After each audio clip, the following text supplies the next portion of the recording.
Caramel. Caramel.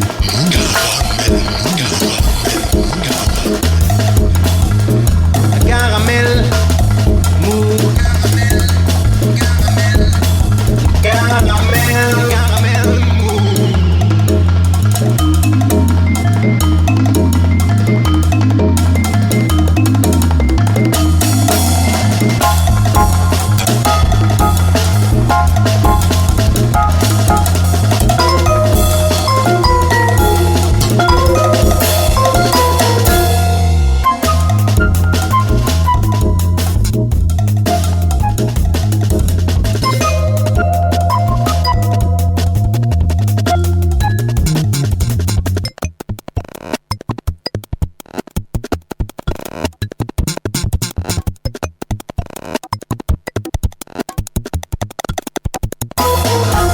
On marche sur la tête alors que l'on semble découvrir que l'organisation de la Coupe du Monde de football au Qatar est entachée de quelques problèmes éthiques.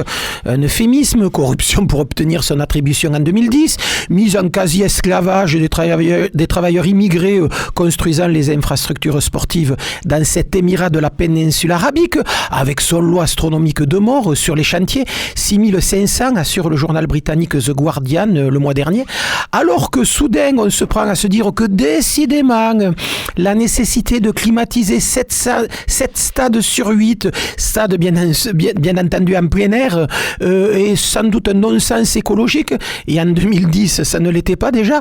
Et bien qu'est-ce qu'on apprend dans la semaine? Que les prochains Jeux asiatiques d'hiver 2029 seront organisés en Arabie Saoudite. Les prochains Jeux d'hiver asiatiques en Arabie Saoudite. Mais qu'est-ce qui se passe? Et allô quoi, allô.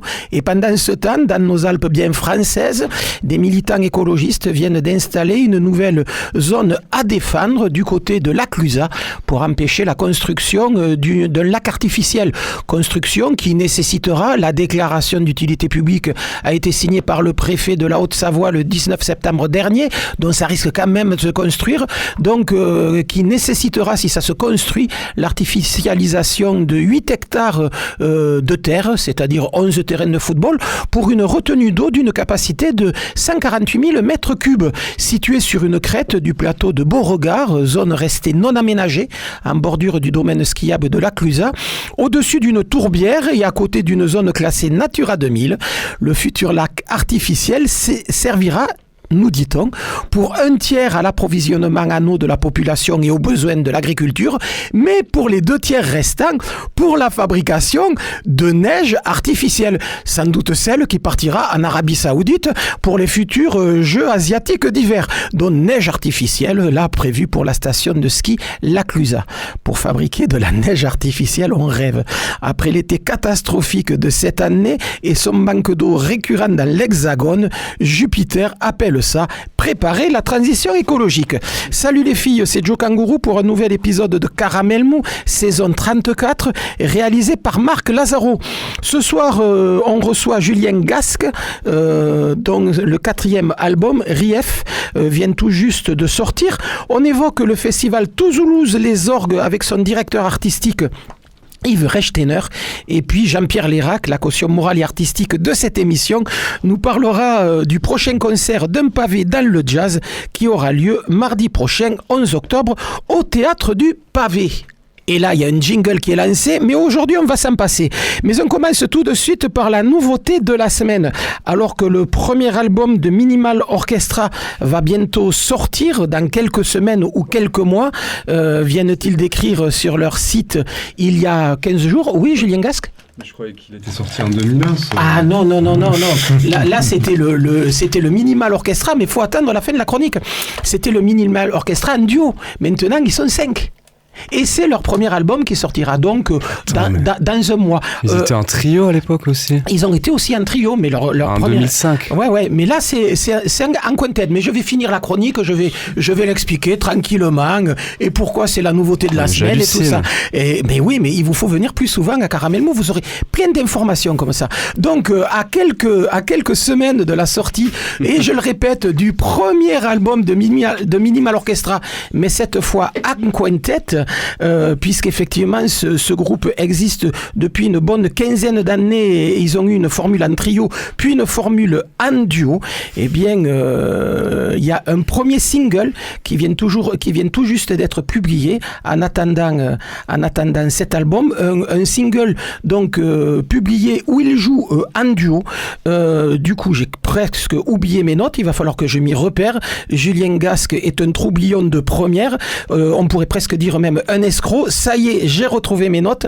Donc, on va retrouver tout de suite Minimal Orchestra, c'est-à-dire Pierre-Jean Trouette à la basse et Tom Terrien au clavier en duo dans ce premier EP qui annonce donc la sortie d'un album le mois prochain, et vous allez entendre cette musique qui n'est pas sans évoquer les esthétiques défendues par le label Jazz Lang et son patron Bougie Wasseltoft au croisement de la jungle, du jazz et de l'électronica.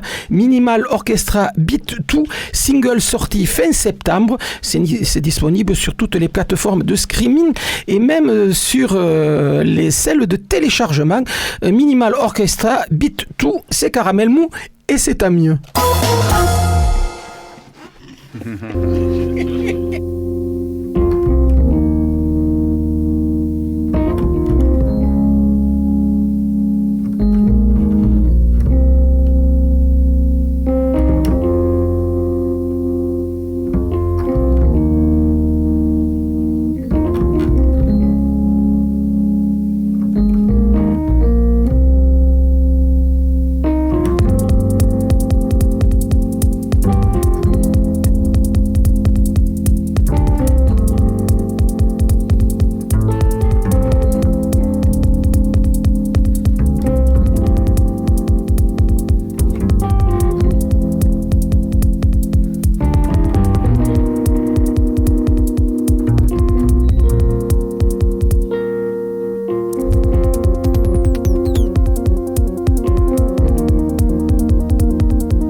Qu'est-ce que c'est?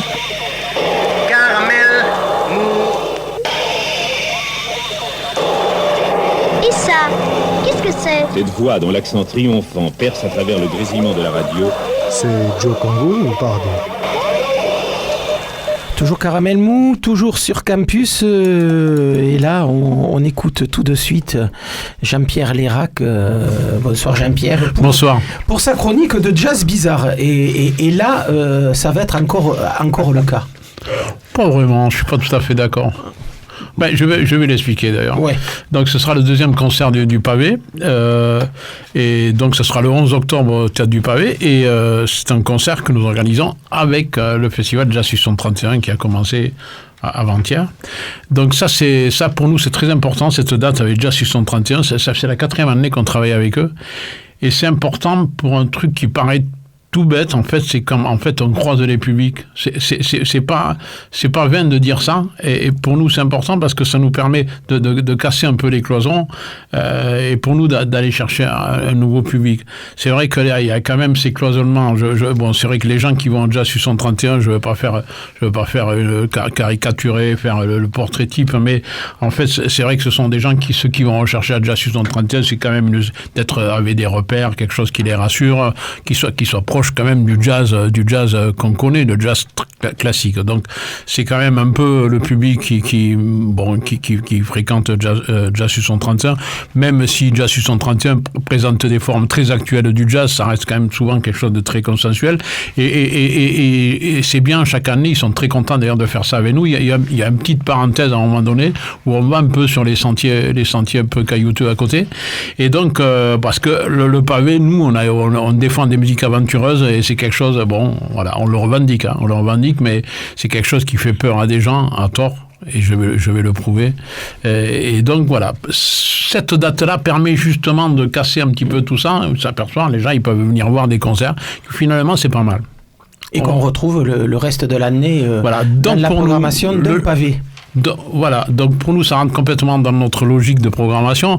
Donc c'est le challenge sur ces concerts de Jazz 631, c'est justement de trouver des groupes qui sont un petit peu intermédiaires, c'est-à-dire en même temps un petit peu aventureux. À un moment donné, il faut que ça soit un petit peu, que ça bouscule un peu, et en même temps il faut que ça soit rassurant. Donc c'est vraiment le juste milieu pour nous. Et donc depuis 4 ans, je pense qu'on a souvent trouvé, la première année c'était avec Courvoisier et la guitariste Marie Alvorson. Superbe duo. Superbe duo, et les gens ont découvert une magnifique guitariste qui fait vraiment partie de la jeune génération américaine. L'année dernière avec Sylvain Darifour, le trio Sylvain Darifour, où là on est sur également du jazz très, très contemporain, proche du jazz un peu impro, mais avec quand même des références jazz. Donc voilà, et donc cette année, il fallait trouver ce groupe-là, et il se trouve qu'on nous a proposé une tournée d'un groupe que je connaissais pas du tout, qui s'appelle Elder Ones. Et à la première écoute, ça a été quand même assez unanime au sein de l'assaut, c'est-à-dire que là, il y avait ce qui nous a étonné dans cette formation, c'est évidemment le chant d'Amirta Kidambi. C'est vraiment étonnant ce qu'elle fait. Alors, Amirta Kidambi, c'est une jeune chanteuse américaine. Donc, on l'avait d'ailleurs, elle avait déjà joué d'ailleurs dans le groupe de Marie Alvorson, dont je viens de parler. Et donc, c'est vraiment très singulier sa façon de chanter. Et c'est vrai que dans le monde... Une chanteuse d'origine indienne. Ça c'est important parce que sa forme de chant... Je suis tout à fait d'accord. Est très marquée par la tradition du chant indien du sud de l'Inde, le chant carnatique. Tout à fait. Je l'aurais pas dit ce mot-là, mais je pense pareil. J'allais le dire. C'est important son origine indienne. C'est vrai qu'on le retrouve dans sa façon de chanter. Mais c'est quand même étonnant parce que dans le jazz vocal, on a un peu tout fait, et quand même d'arriver à étonner encore, je trouve que ça c'était assez fantastique. Donc on s'est dit, ça c'est ce qu'il nous faut.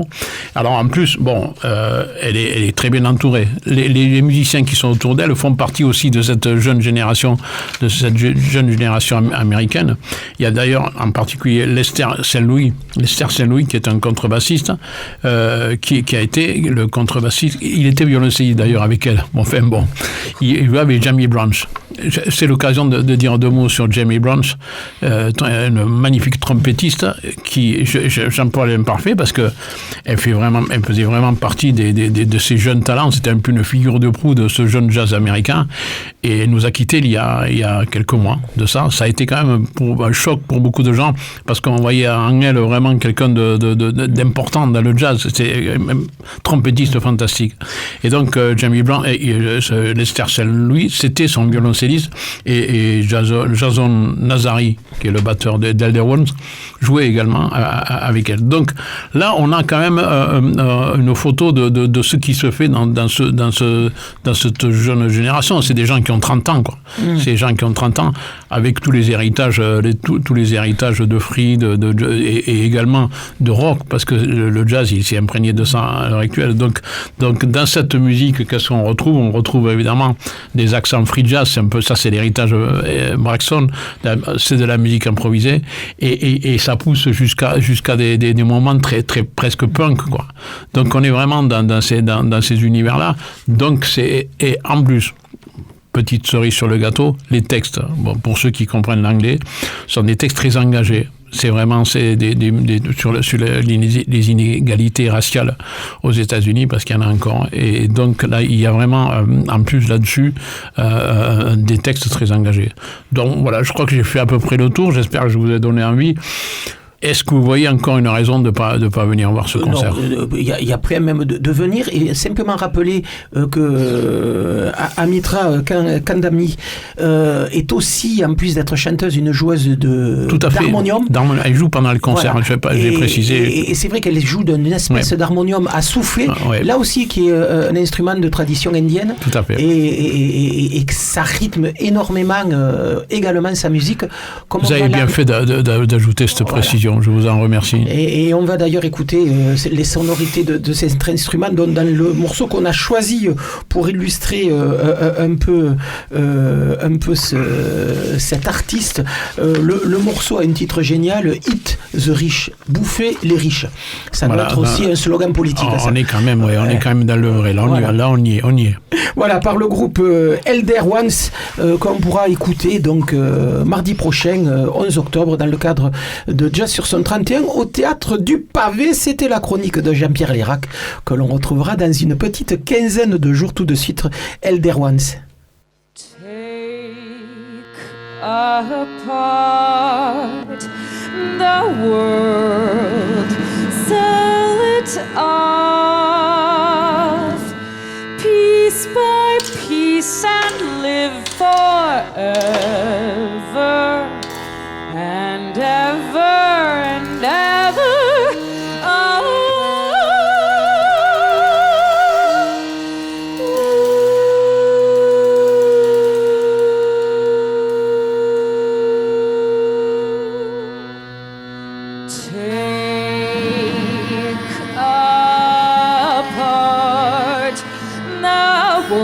The world, sell it off,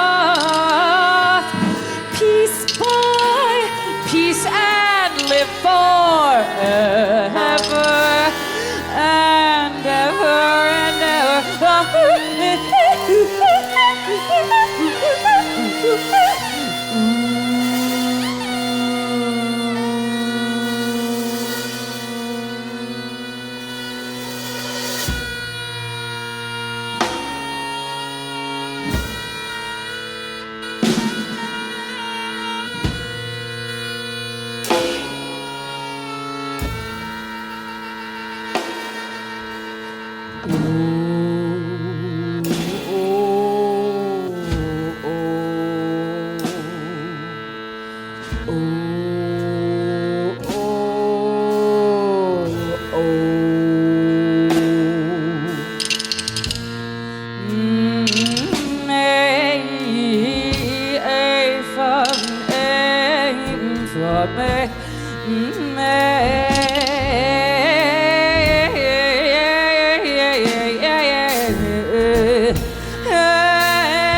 Oui,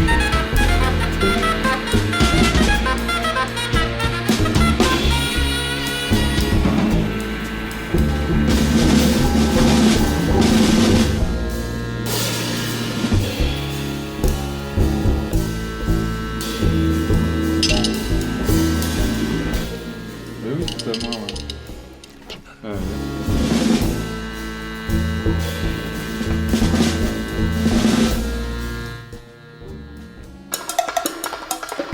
Vous croyez qu'en radio, ça va marcher, ça? Je crois à ce qui est dans le vent. D'ailleurs, vous n'avez pas du tout l'esprit station. Oui, c'est bien d'être un auteur branché, destroy, mais il y a des limites. Caramel.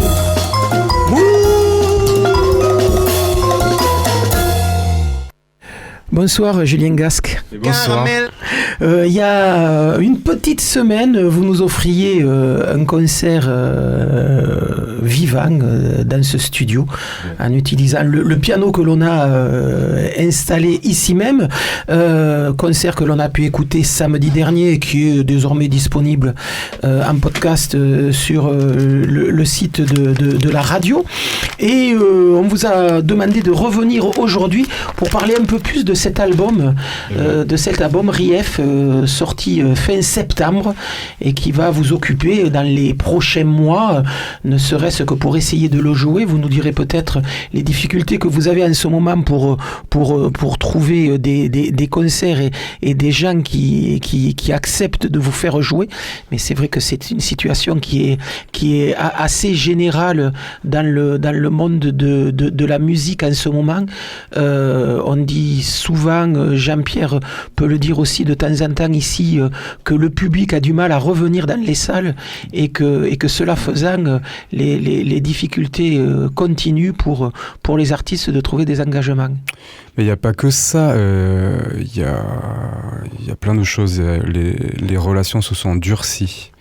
C'est-à-dire qu'il y a plein de groupes qui annulent la veille, qui n'envoient aucune lettre d'excuse aux promoteurs. Les promoteurs se retrouvent à Lille comme ça, mais qu'est-ce qu'on va faire le lendemain? Ça arrive beaucoup, il y a beaucoup d'annulations de dernière minute. Et d'autre part, oui, dans le business, les gens sont plus tendus. J'étais à Paris là il y a 10 jours. Je vois que les mecs sont hérissés comme des chats. Ils ont les poils hérissés et ils savent pas. Tout le monde marche un peu sur des œufs comme ça. Mais sinon ça va. Hein. Non, oui. Après, j'ai à peu près 25 concerts jusqu'à Noël, donc ça devrait aller. Dans l'idéal, j'aimerais avoir un groupe avec moi, mais là je vais le faire seul. Et parfois en duo avec un pianiste là qui s'appelle Léopold Collard, aka Léo Blomhoff, et qui est plutôt un orchestrateur, un accompagnateur, comme un peu dans la lignée de Mike Garson qui jouait avec Bowie pendant des années. Donc un gars qui vient du classique, du jazz et autres, et expérimental. Et donc concerts qui vous verront jouer les morceaux de ce Rief conçu pendant le Covid et fini après le Covid. Vous nous racontez un peu dans quelles conditions il s'est construit cet album? Pendant le Covid, c'est un ami à moi là, qui joue dans le groupe le Gasque Band, donc on a formé à Londres, qui fait le pedal steel guitare avec moi, qui m'a dit écris-moi une pièce pour le pedal steel, et du coup je lui dis j'ai une après-midi, je vais lui écrire un truc, je lui envoie la démo, il me dit c'est injouable pour mon instrument, il me dit par contre tu devrais la garder, je lui dis je vais finir par chanter dessus. Et après, chez ma mère, en juillet 2020, j'avais écrit une chanson qui est devenue Rosario Blefari. Et ensuite, je me suis mis dans un tunnel à écrire. Donc, avec la technique du cut-up, en découpant dans les bouquins choisis ou pas, et dans mes notes aussi. Et ensuite, j'ai compilé 150 pages en 30. Pour ne garder que 10 manuscrits. Vous pouvez expliquer vite fait cette technique du cut-up, donc qui est directement inspirée aussi des surréalistes des années 30. Des beats, et après de la Beat Generation dans les années 50, oui. Vite fait, qu'est-ce que c'est cette technique qui sur le papier a l'air très libertaire quand vous le dites comme ça, et finalement elle répond à un cadre très très très très précis.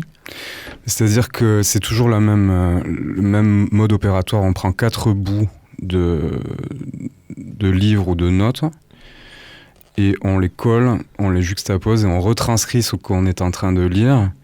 Et en fait, Burroughs écrivait que le cut-up, le mot c'est un virus, et que le contrôle est comme une bande magnétique qui déroule un script qui est préenregistré. Donc il dit que tout le monde est préprogrammé.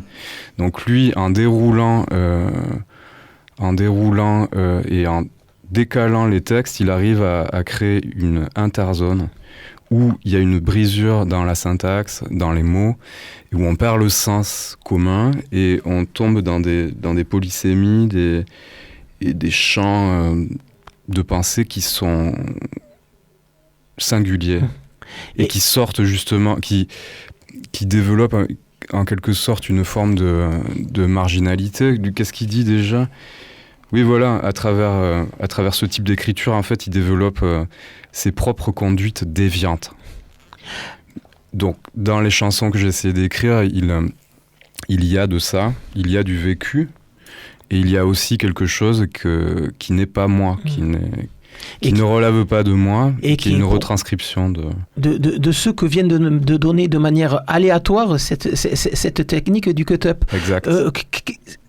Plutôt étrange de pouvoir récupérer quelque chose qui est vraiment aléatoire, qui est vraiment fait totalement de hasard, et d'en construire un texte que vous vous appropriez comme venant du plus profond de votre être. Et parce que il faut que ça fasse sens avant tout pour soi. Si dans ce que je lis sur les 4 bouts de feuilles, ça ne veut rien dire, je jette, je reprends. Il faut que ça fasse un minimum de sens et que je le place du point de vue du je, du tu, du il, du eux, du nous, et que ça fasse un peu de sens quand même. J'essaie quand même de garder une forme à l'intérieur de ça. Mais le but de tout ça, c'est de se déprogrammer effectivement du patriarcat, de la vie normale, qui m'emmerde à fond. Voilà. C'est assez fascinant cette façon qu'ont les artistes de pouvoir se créer des cadres rigides pour pouvoir créer. On avait vu ça il n'y a pas très longtemps avec dans le cinéma, avec une façon aussi très rigide de construire des films sans lumière additionnelle, sans son retravaillé en studio, caméra à l'épaule. Ça a été très en vue dans le cinéma des années 2000 du côté du nord de l'Europe. J'arrive plus à me souvenir du réalisateur qui avait... Van der Kuyken. Voilà, oui, par exemple. Et Von Triers. Qui avait monté cette espèce de dogme. Un peu brut. Voilà. Comme ça. Et c'est vrai qu'il y a une fascination aussi dans le milieu artistique, à un moment donné, de pouvoir se créer un cadre un peu rigide pour avoir plus de facilité pour créer. Moi, je pense qu'il faut de la rigueur et qu'il faut continuer à résister. C'est ce que je pense. Et rester fier et rester dans ce qu'on fait, le mieux. Ce qui est le mieux pour moi, c'est écrire des chansons. Après, avec Aqua Serge, ce qu'on faisait, c'était tout le temps du challenge, des jeux d'écriture, à se tirer la bourre. Est-ce que Benjamin Glibert allait faire le plus long solo de guitare de l'histoire d'Aqua Serge ? Ce genre de truc. Donc oui, c'était des challenges, on se tirait la bourre, on était comme des chevaux de course. Et quand on a un studio à la maison, c'est d'autant plus génial. C'est comme avoir une piscine à la maison quand on est nageur, on se met dedans le matin et on en sort très tard le soir. Parfois le studio tournait pendant 20 heures d'affilée. Quand Forever Pavot a enregistré son premier disque avec Benjamin, justement, moi je prenais mon boulot à 23h jusqu'à 8h du mat. Donc ça nous est arrivé de faire des trucs comme ça. Et ça arrivera à nouveau, je l'espère. Pour revenir à Rief, les thèmes abordés dans cet album. Les thèmes ? Ouais. Beaucoup d'amour, hein, surtout. Beaucoup d'incompréhension, de compréhension, Qu'est-ce que je peux dire? J'en sais rien, mais par contre, par exemple, vous allez pouvoir nous la solitude, les amis qu'on voit plus, les clubs qui ferment, l'arrêt de tout. Mais finalement, retrouver la paix à la campagne, ça a été dans les Landes pendant 1 an et demi, c'était super. Mais alors, qu'est-ce qu'on s'emmerde? Heureusement qu'il y a du rugby le dimanche à Souston, un peu de surf, mais ça a été super dur d'être loin des clubs, loin de la vie interlope, de la vie nocturne, loin des clubs, des amis qui m'ont terriblement manqué, qu'on n'a pas trop vus. On n'a pas fait il n'y a pas eu de grande connexion pendant cette période-là, donc c'était le 2e Covid. Et je crois que j'ai déprimé. Mais je me suis remis au boulot, donc ça allait. Comme pas mal de gens, c'est vrai que les 2 périodes de confinement ont plutôt été difficiles pour la plupart des gens, avec pas mal de déprime. On va écouter Délivrance à la fin de cet entretien. Par exemple, Délivrance... Ah oui, j'ai une image sur Délivrance. Je lisais le journal et je voyais ces gens qui essayaient de traverser la frontière polonaise. Et je m'imaginais à la place de ces gens-là, et avec une compagne, et nous essayons de traverser la frontière, et au final, quand ça dit délivrance, bien le couple se fait mitrailler par l'armée. Par les soldats qui sont en face. Et quand j'étais en production à Londres, à côté de Whitechapel, là, dans le studio de Haha Sounds, il y avait un musicien polonais à côté qui faisait de la musique improvisée, et il m'a dit je pourrais organiser un concert à la frontière polonaise, et je lui ai dit ce serait génial. Et j'ai toujours le contact, donc peut-être il y aurait encore cette idée de faire un concert devant le mur de fer en Pologne. Qui vous a inspiré cette chanson? Qui a inspiré ça, mais après voilà, c'est purement fictionnel, quoi. C'est un couple en fuite, en détresse, qui sait pas où vivre, un peu la vie de nomade, sans papier, sans... Oui, ça aurait pu être aussi bien des migrants qui essaient de traverser la Méditerranée pour rejoindre l'autre rive méditerranéenne. Mais pas plus tard qu'hier, j'étais avec une Ukrainienne et ses parents ont quitté la Crimée, là. L'Arkajo, là, elle fait du punk avec un gars, là, elle est super. Elle a 22 ans, 23 ans. Et elle est arrivée en France en taxi brousse il y a quelques années. C'est bien qu'il y ait des gens comme ça qui soient courageux de vivre l'aventure, de quitter leur pays, de quitter la guerre. C'est aussi pour ça que vous faites de la musique, pour pouvoir... exprimer un peu la rage que vous avez, mais aussi tout l'amour qui vous reste pour l'humanité? Je sais pas, il y a Marcos Valle qui disait que c'était une forme de psychanalyse. Oui. Mais après, on a besoin de psy aussi parfois. Parce qu'il y a des trucs trop lourds dans les familles qui empêchent de vivre. La question bateau qui peut arriver à ces moments-là dans des interviews avec des artistes, c'est et cet album, c'est une façon d'accoucher sa douleur.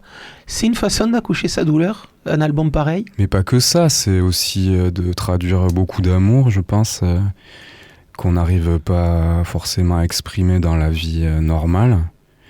Et moi, en troubadour, je chante l'amour courtois. Je ne touche les femmes que du regard, et je n'y touche pas. Quand je dis la tristesse et un peu le spleen, c'est qu'effectivement l'ambiance de l'album est marquée par une espèce de spleen. Je suppose que vous devez jouer beaucoup à mineur sur cet album-là, mais c'est vrai qu'il y a beaucoup de spleen et beaucoup j'allais dire, de tristesse, mais plus de spleen, de cet état où on ne sait plus trop où va le monde, on attend, et dans un état d'esprit qui n'est pas forcément très optimiste. Je pense que c'est un peu plus vaste que ça. On ne peut pas peindre un tableau avec du bleu et du noir. Là, j'utilise toutes les couleurs, donc il y a aussi la joie. Il y a un champ lexical dans tout l'album qui parle du retour à la lumière. Donc ça, c'est le retour dans le sud-ouest.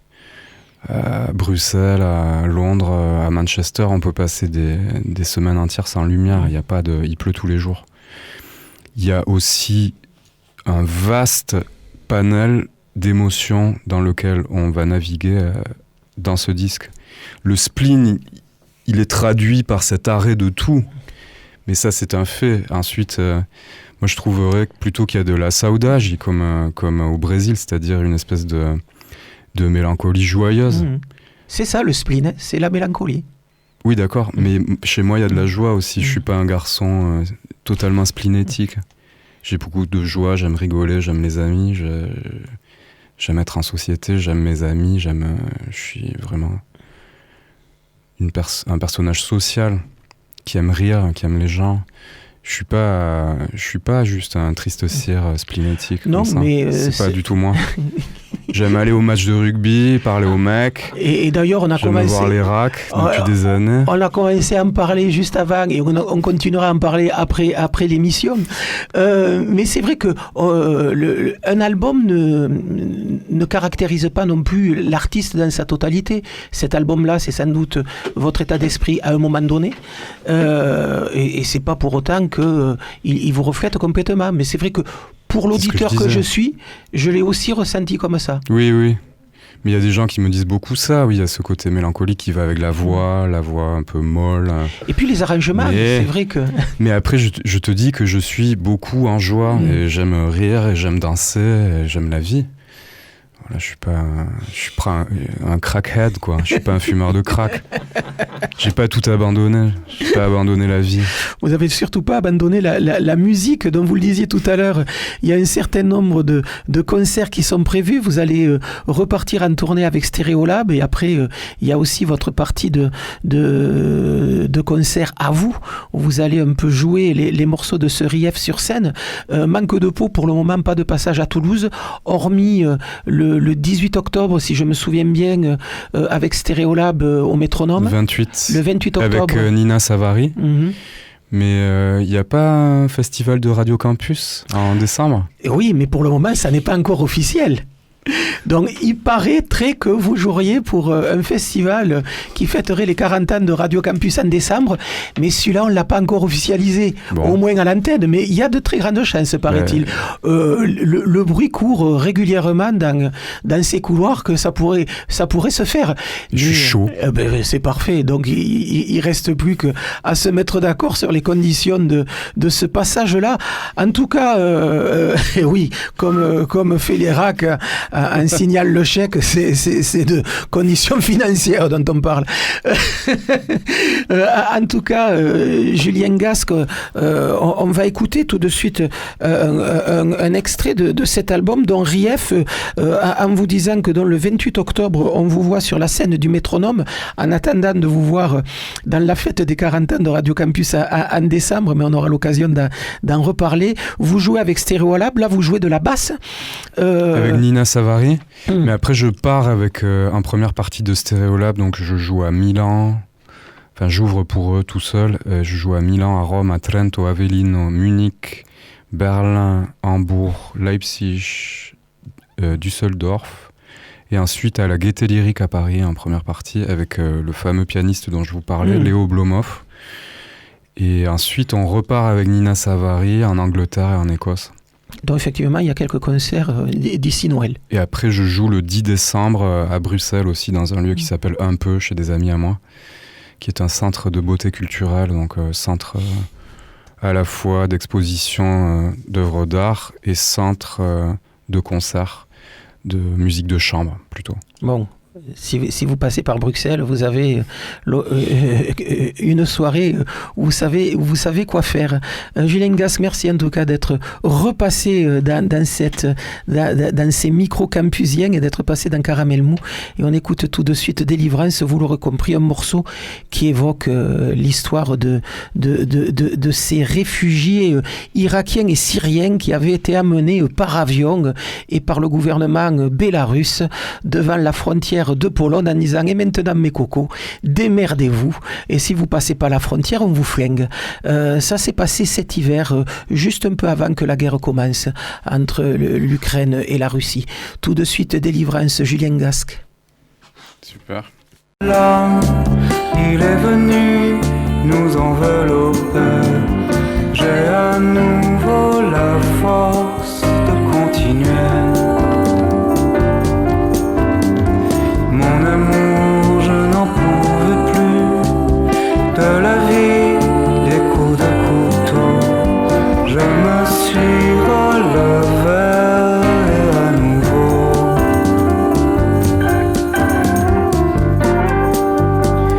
La délivrance et la mort.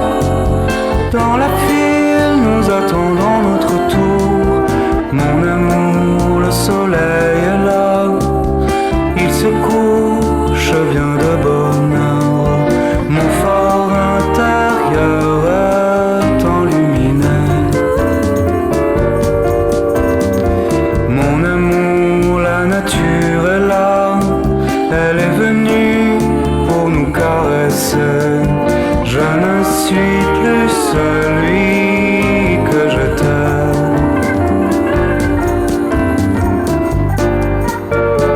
La délivrance et la mort. Dans la file, nous attendons notre tour.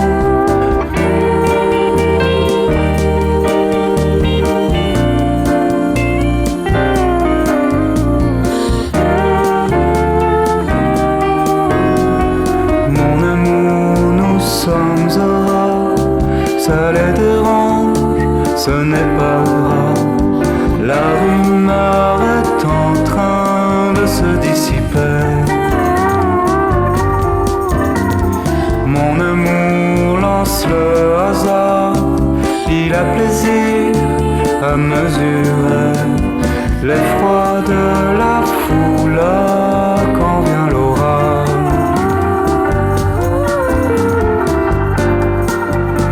La délivrance et la mort. Dans la file, nous attendons notre tour. Mon amour, voici la guerre, la désolation, les corps déchiquetés. Sous nos regards, les cris, les mains de sang. Mon amour, la lune est là. Sa lumière emplit la plaine. Enfuyons-nous au plus loin que nous puissions.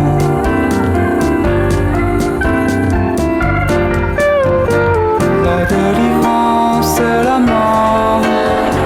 À la frontière, et nous attendons le nom. Délivrance.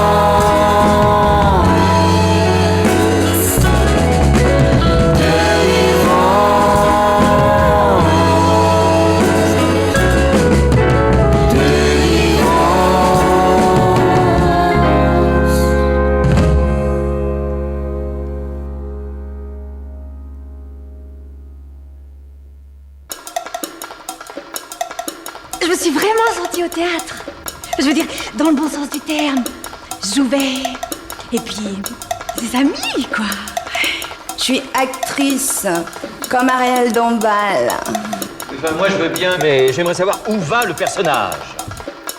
Caramel.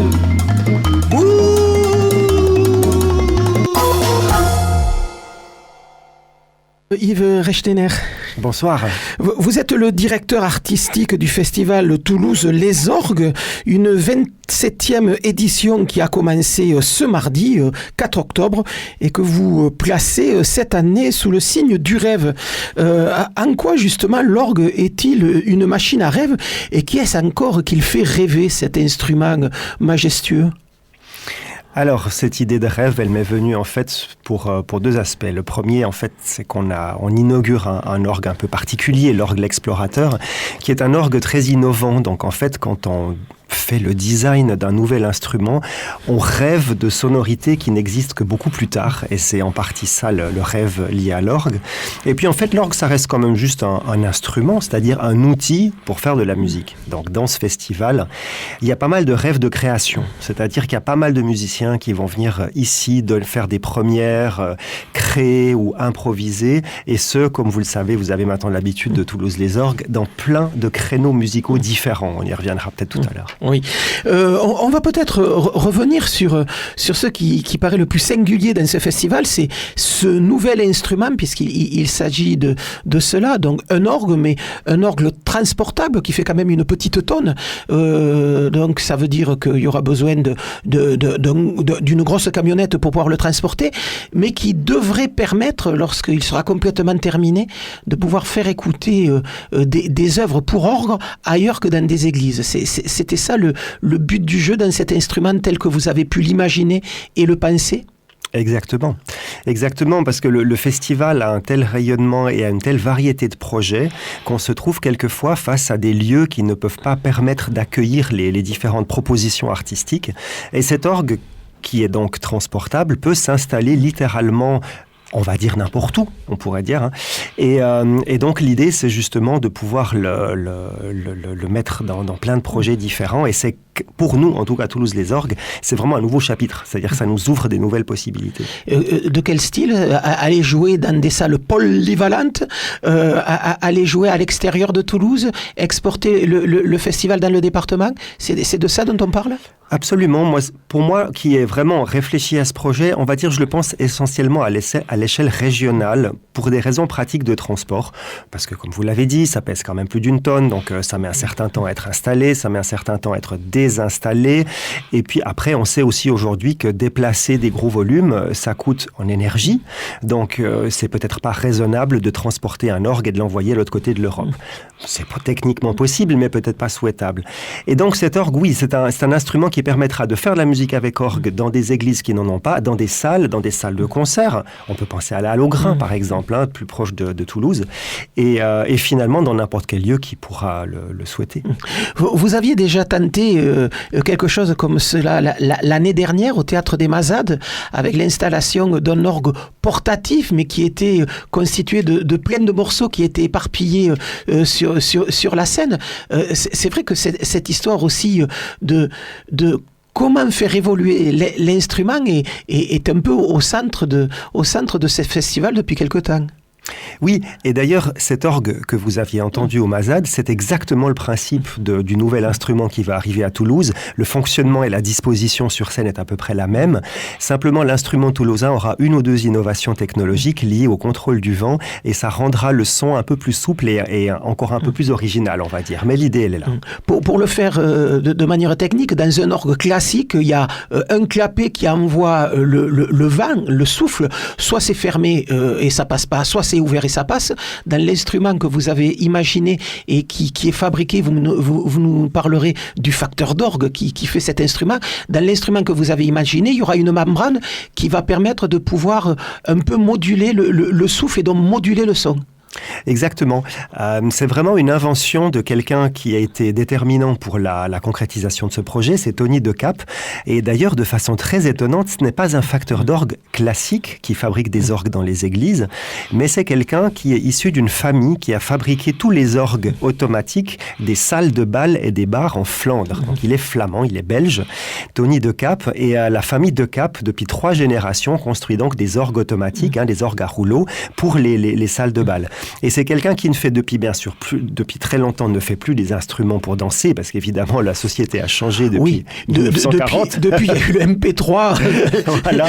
et les ordinateurs pour diffuser la musique. Exactement. Mais du coup, il continue de construire des orgues, mais qui du coup sont pilotés par des ordinateurs. Et c'est quelqu'un qui est spécialisé en système MIDI.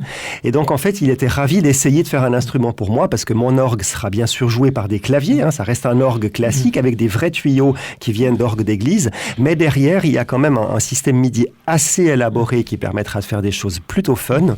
Et en plus, Tony Decap a inventé cette espèce de soupape un peu révolutionnaire pour faire rentrer le vent dans les tuyaux. Donc vous l'avez décrit, on peut contrôler la pression du vent. Et ça, c'est tout à fait nouveau, parce que du coup, on pourra faire aux tuyaux des sons un peu inouïs. Et en fait, l'idée est très simple. Il a remplacé la soupape par les membranes d'un haut-parleur. Et donc, un haut-parleur, c'est quelque chose qui réagit très très vite et qui peut en fait gérer l'arrivée du vent dans cet usage un peu détourné. Donc, instrument que vous ferez découvrir et que vous présenterez pendant cette 27e édition. On pourra en écouter le son. L'an prochain, on l'entendra sans doute nettement plus sur des œuvres qui seront présentées pendant ce festival. Et là, vous parliez de mélange entre un orgue classique qui joue avec le vent, mais aussi un orgue qui va jouer aussi avec des effets électroniques apportés par par l'ordinateur, par les ordinateurs qui vont y être couplés, ça permet de revenir un peu sur la programmation de ce festival et un peu sa ligne de conduite, sa ligne éditoriale depuis quelques années, qui est justement de mélanger toutes sortes de musiques. Là, on va avoir du classique, on va avoir du baroque, mais on va avoir aussi l'arrivée de jazz. Enfin, l'arrivée, ça fait un moment que vous êtes là-dessus, mais du jazz, comme d'habitude aussi de l'électro qui se mélange avec ces instruments qui se trouvent la plupart du temps dans des églises. Pour cette 27e édition, vous utilisez 11 églises à Toulouse pour diffuser la musique de ce festival. Ça reste toujours la colonne vertébrale de Toulouse les Orgues, cette espèce de mélange de culture musicale. Oui, on va dire que c'est un petit peu ce qui caractérise mon approche et la programmation telle que je l'ai un peu développée depuis ces quelques années où je suis donc déjà au festival. Alors c'est vrai que le festival, sa mission, c'est de valoriser le patrimoine. C'est pour ça que quand on parle de création cette année, il y en a plusieurs. Elles ne font pas toutes appel à un orgue un peu nouveau, mais au contraire, il y a des créations qui se font sur des instruments qui datent du XVIIIe siècle ou du XIXe siècle. L'essentiel de l'attrait de ce festival reste ces instruments magnifiques qui sont à Saint-Cernin, à la cathédrale, etc. Et donc, cette pluralité musicale, pour moi, elle est en fait assez typique du monde dans lequel on vit. C'est-à-dire qu'aujourd'hui, on a des gens qui viennent de l'électronique et qui sont passionnés par les orgues à tuyaux et qui disent « mais oui, mais c'est le synthétiseur d'avant, on peut faire plein de trucs qu'on ne peut pas faire ». Et justement, ce qui est intéressant, c'est que l'électronique, pour revenir à mon orgue, est un appoint, mais pour un instrument qui est acoustique. Donc en fait, principalement, c'est quand même, on est un festival où on fait à 99% des concerts en acoustique, dans des églises qui ont ces acoustiques justement incroyables, et finalement l'amplification n'est que marginale et occasionnelle. Mais c'est vrai que par rapport à d'autres festivals d'orgues qui peuvent se passer en France ou à l'étranger, l'intérêt de Toulouse les Orgues, c'est effectivement de voir se mélanger lors de concerts qui sont la plupart du temps en petite formation. L'orgue, c'est cette espèce de meuble immense, de monuments immenses, le plus souvent plantés dans des églises, avec des instruments qui, a priori, n'ont rien à voir à faire avec. On va avoir du sax, on va avoir une vielle à roue, on va avoir des instruments baroques, et c'est vrai que chaque fois qu'on voit ça sur le papier, ce qu'on se dit, c'est comment l'un ne va pas bouffer les autres. Ah ben c'est parce que j'invite des musiciens de qualité, des gens fins et subtils. Et effectivement, il y a besoin de subtilité pour pouvoir jouer de l'orgue avec un sax, par exemple. C'est vrai que absolument. C'est vrai que c'est comme ça sur le papier assez dangereux. On a vu un exemple à Jazzalus cet été où quelqu'un que vous faites revenir, Giulio Tosti, un organiste italien, avait rencontré il y a 2 ans lors d'une précédente venue à Toulouse pour Toulouse les Orgues, des musiciennes de Toulouse, en particulier ceux de No Noise, No Reduction, un trio de sax, et il y a eu une création cet été à Jazzalus, orgue, saxophone, et c'est vrai que l'étonnant dans ce concert-là, c'est que autant lorsque tout le monde jouait à fond, et il y a eu des passages très très forts, on entendait tout, mais ça permettait aussi d'avoir des passages très très doux, et avec un son d'orgue très très très très léger, mais pareil pour les sax. Et il y avait eu un mariage entre ces instruments qui a été assez renversant, avec un public dans l'église de Luz debout à la fin du concert et assez esbaudi par ceux qui venaient d'écouter.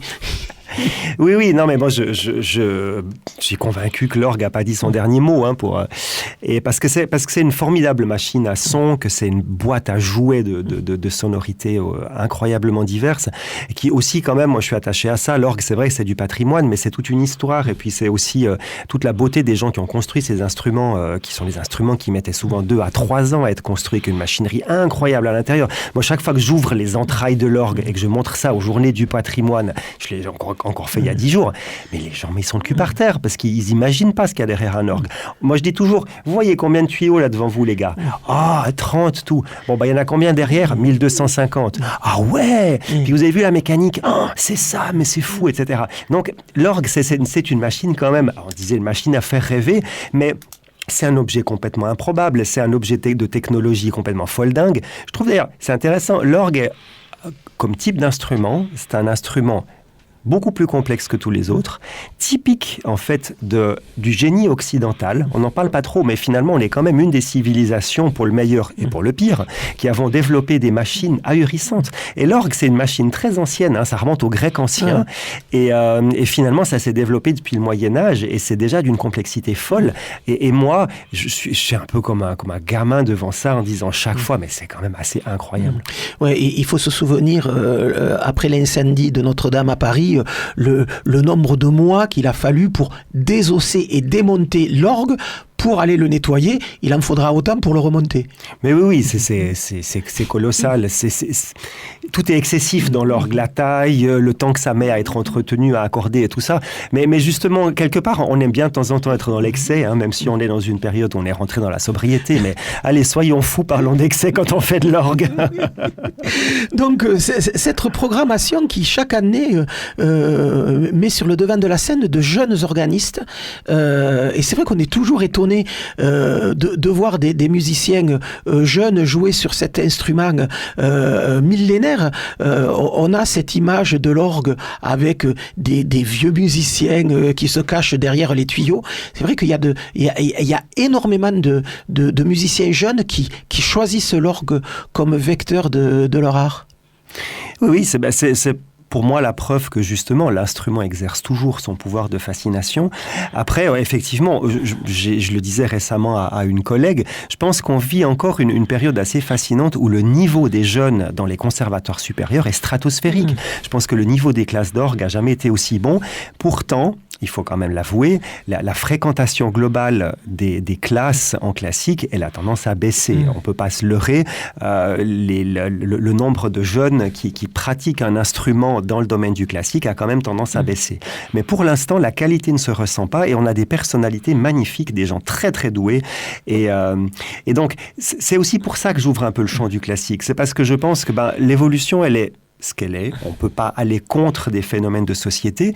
Et puis le classique, c'est ce que je fais. Donc autant, bien sûr, j'y suis attaché, mais il y a toutes les musiques autour. Et pourquoi se priver aussi de parler justement à ces gens-là et de leur dire, mais écoutez, vous avez envie de faire de la musique avec un orgue ? Venez voir. C'est le cas cette année, par exemple. Donc j'ai appelé un jeune pianiste de jazz toulousain. Étienne Manchon. Et je lui ai dit, je sais que vous faites également du baroque, vous avez déjà joué un orgue, vous connaissez l'église du Jésus. Est-ce que je peux vous confier une soirée carte blanche et tout ça ? Et puis le gars était enthousiaste. Et puis là, il est au taquet, quoi. Donc il est venu travailler. Il m'a dit c'est trop beau, etc. Donc, j'aime ces moments. Et c'est vrai que c'est aussi une des marques de Toulouse les Orgues, c'est le soin dans les programmations que vous mettez à montrer des artistes qui explorent le son. C'est pas le même son qu'on entend à Toulouse les Orgues. Il y a plein de sonorités différentes. Alors on le disait il y a 2 minutes, associées à des instruments un peu particuliers. Cette année la vielle électrique ça risque d'être pas mal, mais le thérémine ça risque d'être pas mal aussi. Un thérémine et un orgue dont le thérémine, cet instrument assez magique qui fonctionne avec des ondes. Quand les gens y jouent, on voit les mains bouger, on se demande qu'est-ce qu'ils font avec leurs mains. Enfin, c'est vraiment un instrument assez magique. On se dit qu'avec un orgue, ça risque d'être assez fabuleux.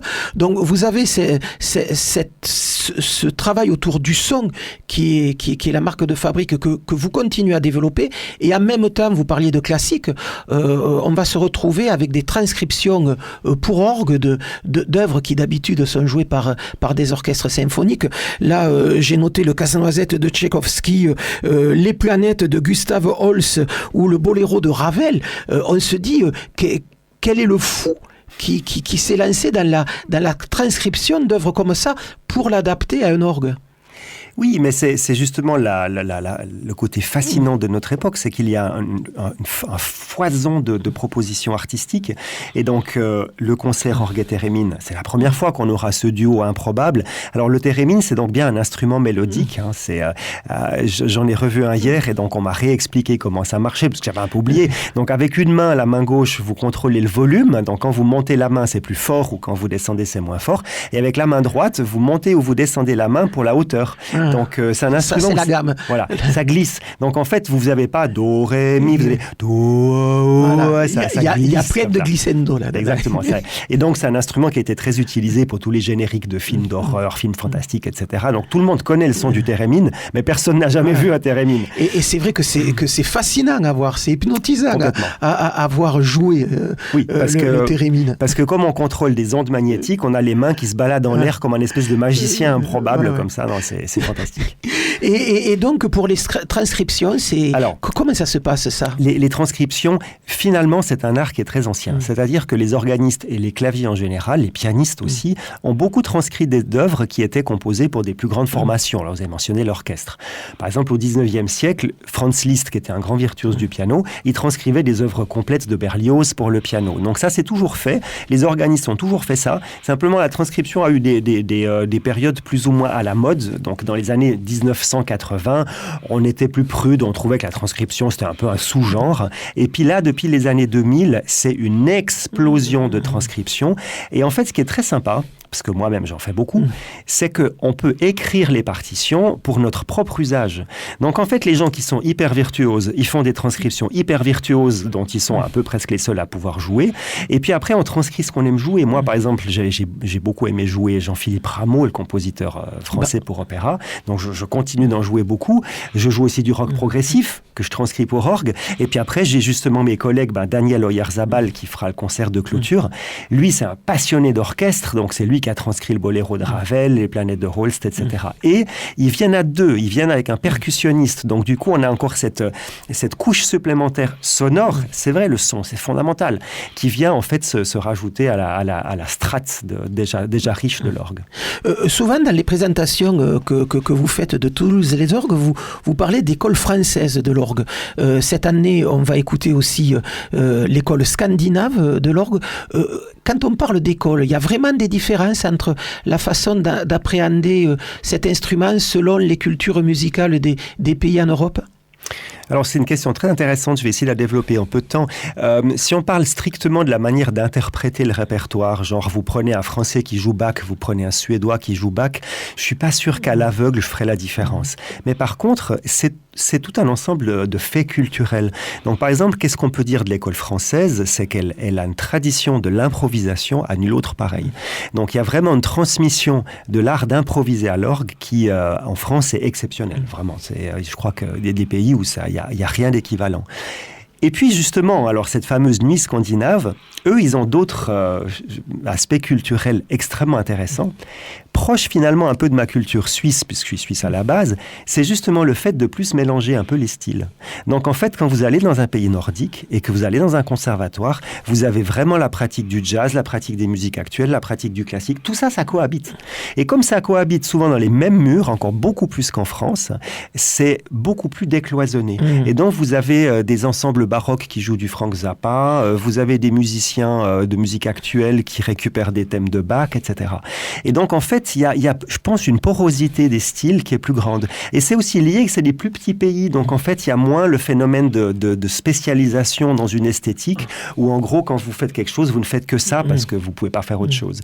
Et donc, il y a vraiment une approche musicale qui est différente. Voilà, donc Toulouse les Orgues festival qui a commencé, c'était mardi dernier au Jésus avec un concert pour les étudiants, festival qui continuera jusqu'au 16 octobre. Pour l'ensemble de la programmation, un site sur le web, toulouse-les-orgue.org, évidemment. Yves Rechsteiner, merci en tout cas d'être venu nous parler de cette 27e édition de Toulouse les Orgues, dont jusqu'au 16 octobre à Toulouse, ça va se passer dans 11 lieux, 11 églises, mais aussi médiathèques, avec le lieu emblématique du festival, l'église du Jésus, église désacralisée, qui est, j'allais dire, le point de départ de toute activité festivalière au niveau de ce festival Toulouse les Orgues. Merci beaucoup, bon festival et à très bientôt. À très bientôt.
croyez qu'en radio, ça va marcher, ça? Je crois à ce qui est dans le vent. Et vous n'avez pas du tout l'esprit station. Oui, c'est bien d'être un auteur branché, destroy, mais il y a des limites. Caramel.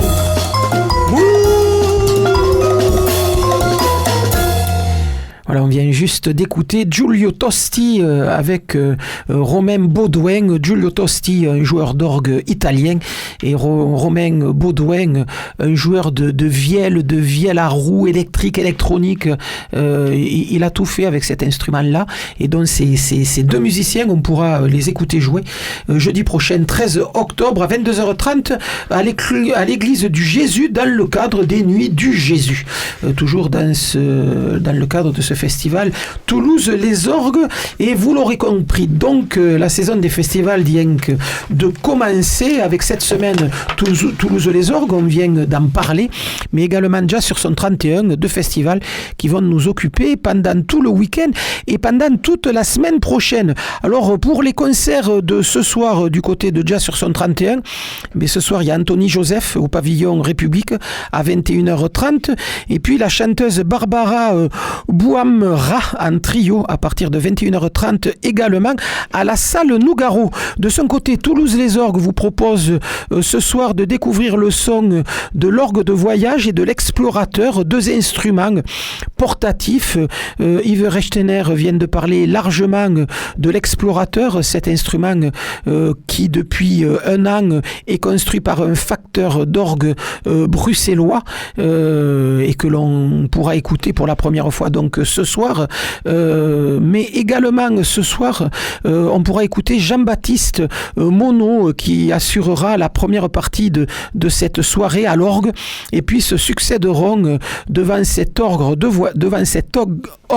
de voyage Johan Tardivel, Yves Rechtener, Lauriane Lorca, Benjamin Righetti, Valentin Laborde et Hervé Subiette pour un répertoire qui ira de Bach à Handel en passant par Alain, du Sapin et même Jacques Higelin.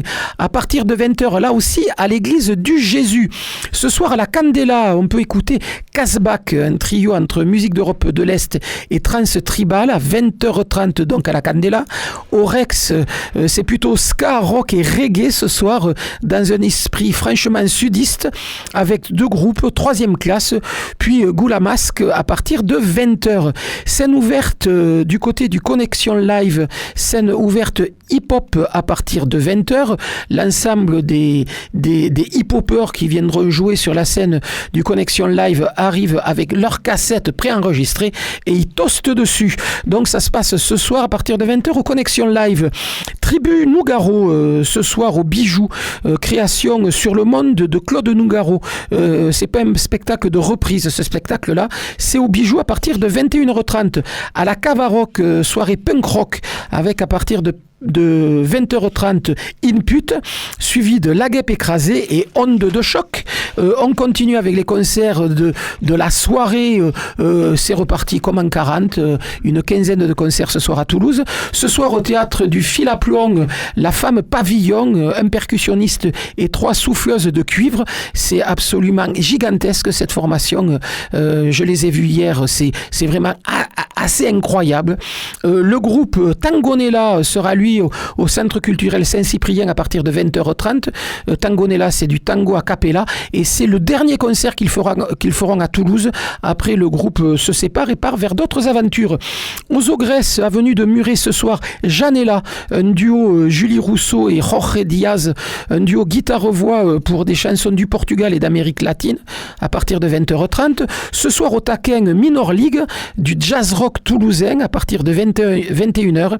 Et puis la très bonne nouvelle de cette rentrée, venant un petit peu compenser la fermeture temporaire, on l'espère, de la salle de spectacle de l'Écluse Saint-Pierre, le bar et le resto restant, eux, de leur côté ouverts. Donc la bonne nouvelle de cette rentrée, c'est la reprise des concerts à l'Impro, rue Gambetta.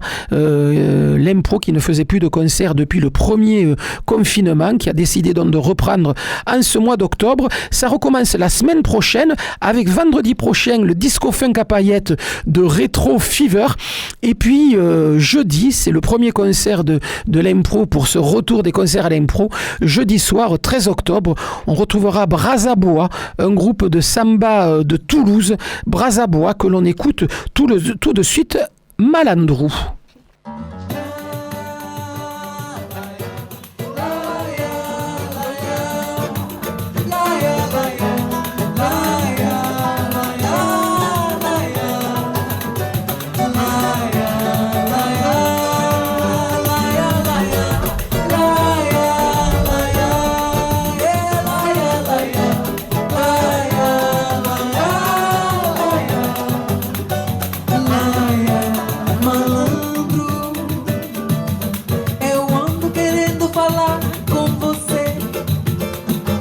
Você tá sabendo que Zé vai morrer por causa de briga que tive com a lei.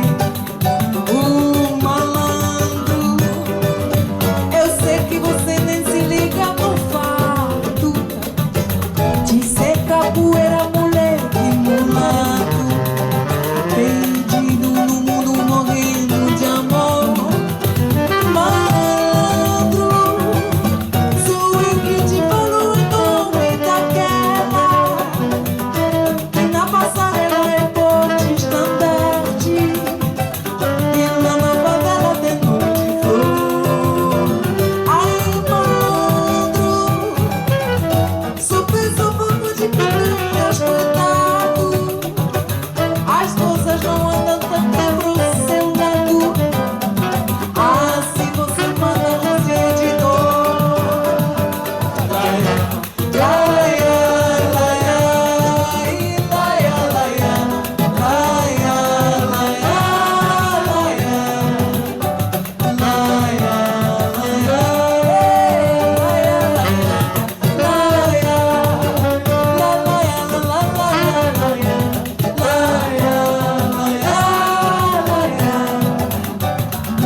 Voilà, Caramel Moon, c'est terminé pour aujourd'hui. Juste avant de se quitter, 2-3 mots sur l'exposition qui s'est ouverte hier à Toulouse.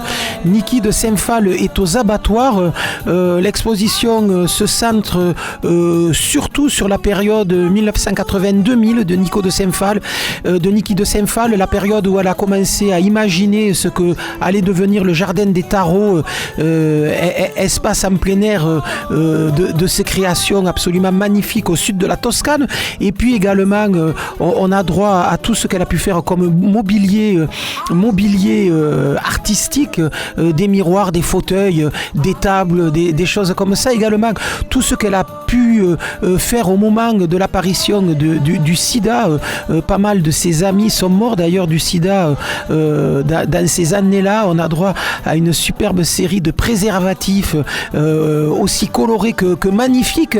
Et puis il y a des immenses totems dans la grande nef des abattoirs qui sont somptueux, résultat d'un certain nombre de lieux qu'elle avait construits pour que les enfants puissent y jouer dessus. Il faut savoir que Niki de Saint-Phalle a créé des aires de jeu un peu partout dans le monde, de Jérusalem à New York en passant par Los Angeles.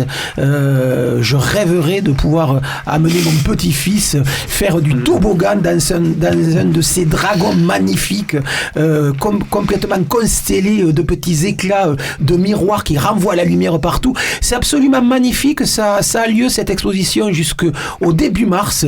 Vous avez 5 mois pour aller voir ça, et c'est à ne rater sous aucun prétexte. Donc, exposition Niki de Saint-Phalle aux abattoirs, ça a ouvert hier. Allez, voilà, c'est terminé pour nous. Dans un instant, vous retrouvez John Little, Petit Jean pour les intimes, et son incredible et génial Little by Little Wicked Show. Quant à nous, on se retrouve la semaine prochaine, même heure, même adresse. Tiens, et la semaine prochaine, on fêtera les 25 ans du groupe de métal Sidi Larsen. D'ici là, couvrez-vous bien. Salut les filles.